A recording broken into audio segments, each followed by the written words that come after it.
County has decided to make the following changes. Number one, CC Public Service, James Gatuna moves from Public Service Department to Lands Department.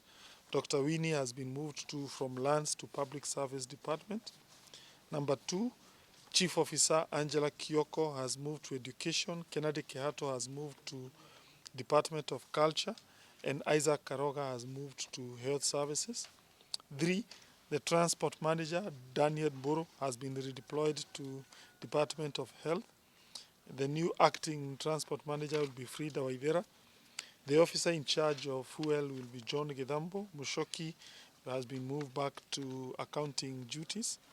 In the health sector, the county has decided that the future deployment of medical superintendents will have to undergo a suitability test conducted internally by a committee in consultation with the county secretary and the CEC in charge of health.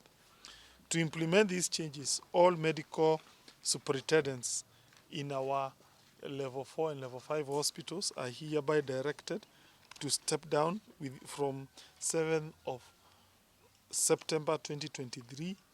The chief officer in charge of health will issue a notice tomorrow inviting applications for doctors interested to act as medical superintendents in respective hospitals.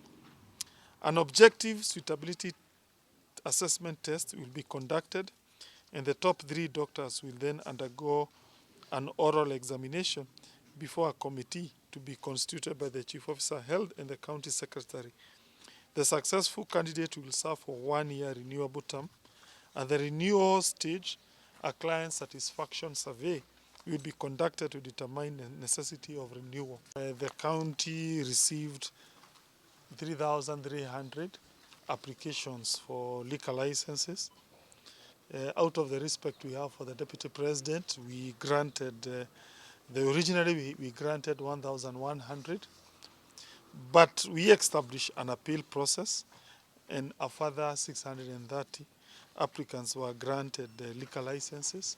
Those who agreed to appeal and adhere to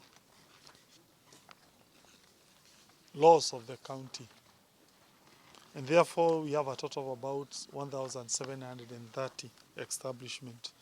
That's about 50% of those who had applied. Of course, some people chose not to appeal. They chose to go to court, and the cases are still in court. We ask the judiciary to hasten those cases. The data is freely available on our digital portal. It's worth noting that the Murang'a County Government has not licensed any wines and spirit shops, as we are awaiting advisory from provincial administration and manufacturers regarding legitimate dealers. We urge the police, provincial administration, and courts to take action against anyone selling alcohol without license.